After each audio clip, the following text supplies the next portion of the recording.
Bom, meus amigos e amigas, eu vou voltar ao tema da privatização do sistema Eletrobras. Eu tenho em mãos aqui uma cópia da medida provisória 814 de 2017 e do projeto de lei 9.463 de 2018. Bom, a medida provisória, ela apenas retira parágrafo que permite privatizar o sistema Eletrobras. E o projeto de lei é a própria privatização do sistema Eletrobras. Eu queria agora falar um pouco, porque este assunto, ainda que seja decisivo para os rumos do Brasil, para a segurança energética, para a própria soberania nacional, para as pessoas de maneira geral, esse assunto é muito distante, com razão. Eu vou começar então comentando aquilo que atinge diretamente o cidadão comum, especialmente os mais pobres, que é exatamente a possibilidade, que deixa de ser possibilidade, vai acontecer o aumento das tarifas por causa da privatização. Porque na proposta de privatização existe ali a previsão de algo chamado descontratação. Descontratação significa você romper com um contrato que já foi feito. Estes contratos foram feitos a partir da medida provisória 579, ainda no governo da presidente Dilma. Naquela época, se estabeleceu um valor médio aproximadamente dos megawatts de energia. Isso fez com que, a partir dali, o aumento se desse apenas com a reposição da inflação. Portanto, desde aquela medida provisória ainda no governo Dilma, reforço, não houve aumento real da tarifa de energia. Ocorre que agora este governo, que não foi eleito, não tem compromisso com o país, ele vem com um discurso fácil de ser feito, que sempre se traduz em duas coisas no discurso. Nós temos que aumentar a competitividade e nós temos que expandir o serviço, porque o Brasil vai crescer. Bom, que o Brasil em algum momento vai crescer, nós não temos nenhuma dúvida, principalmente quando a gente tirar esse governo e eleger alguém como Lula, por exemplo, que pensa o desenvolvimento do país a partir de sanear a pobreza ou de diminuir a pobreza no Brasil. Com esse discurso, na verdade, o que é que eles escondem? Qual é o real interesse da privatização? Porque com a descontratação já vai poder mexer nos contratos e, portanto, vai aumentar. Vai aumentar para todo mundo? Claro que não. Porque aí entra o segundo componente, que é técnico também, mas tem consequência financeira, tem consequência para o país. Qual é o segundo elemento técnico?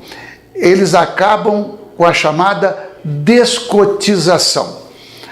A descotização é que hoje você tem o chamado mercado regulado, o mercado cativo. Exemplo, somos nós mesmos.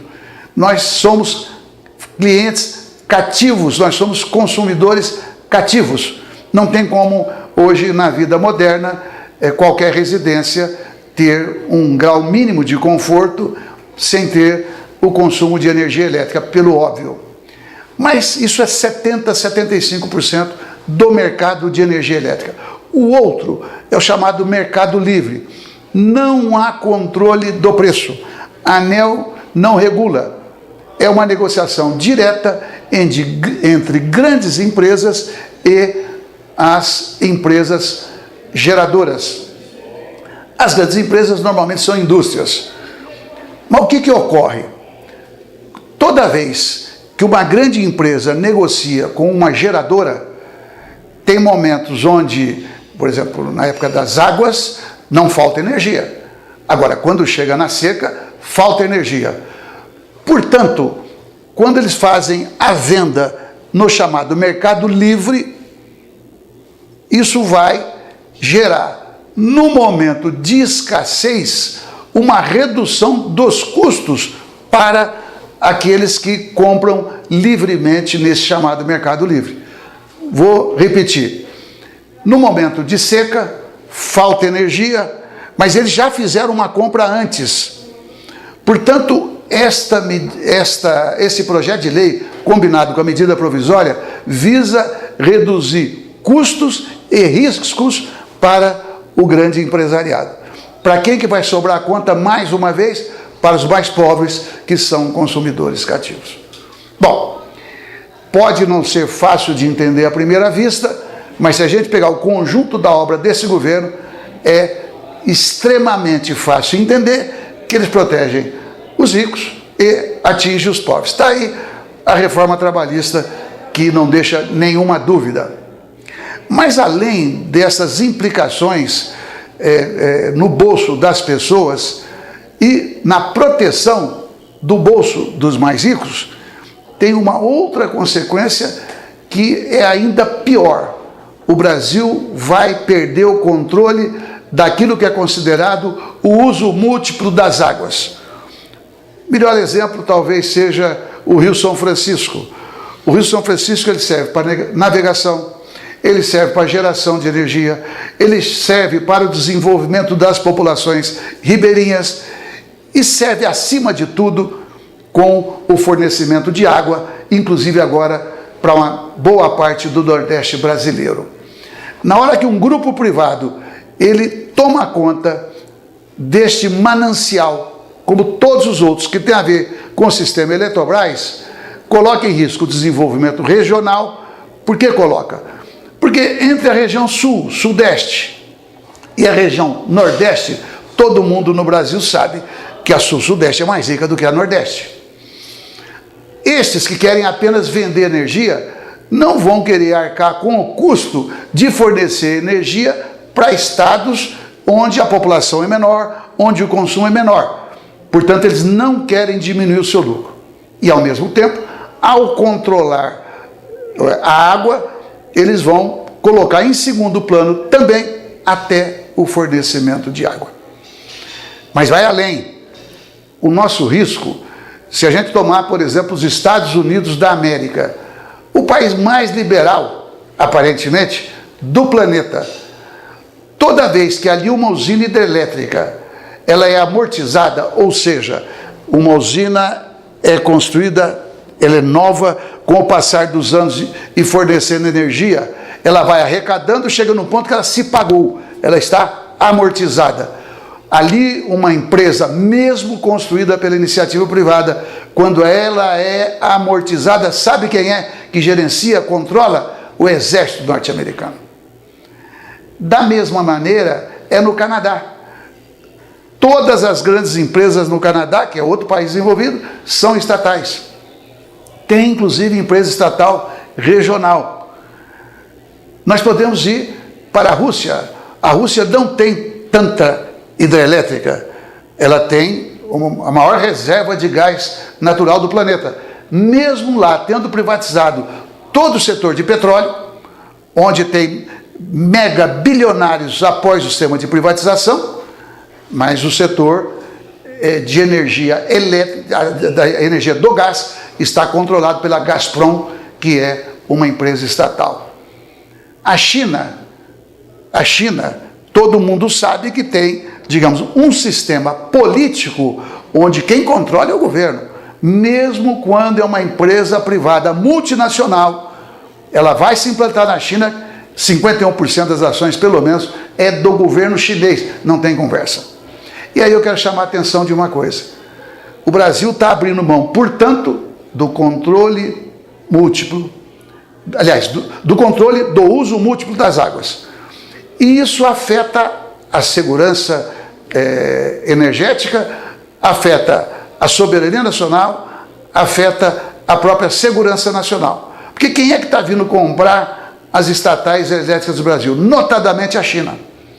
E eles fingem que colocaram um controle.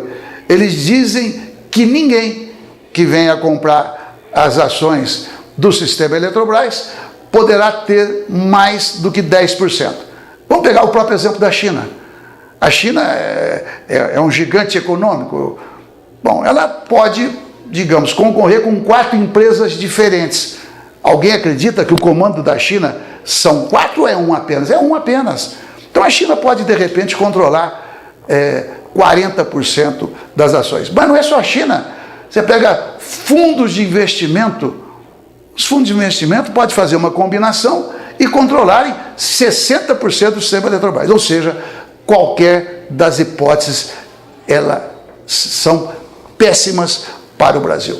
Então, finalmente, combinando, aumenta a tarifa, faz com que se protegendo os custos e os riscos dos mais ricos do país, que é o mega empresariado, afeta a própria soberania nacional. Então a pergunta que fica é: qual é o real interesse da privatização da Eletrobras? Não é o Brasil, não é o povo brasileiro, é qualquer coisa que diga respeito ao capital. Portanto, esse governo está fazendo negócios às custas do trabalhador brasileiro e do próprio país. E aqui não precisa ser de esquerda. Qualquer um que pense o Brasil, qualquer um que tenha um sentimento de brasilidade tem que se insurgir. Portanto, nós vamos participar da comissão especial mista, Câmara e Senado, que vai tratar desse assunto, e peço que vocês acompanhem, eu diria, em legítima defesa, porque é bom o povo brasileiro acompanhar quais são as intenções do governo, quais são os parlamentares que defendem esse mesmo projeto, e nós vamos nos posicionar contrariamente. Vamos convidar especialistas, querendo fazer um grande debate para ver se a gente consegue evitar esse tremendo mal que o governo, mais uma vez, quer fazer ao próprio país e ao nosso povo. Um abraço para vocês.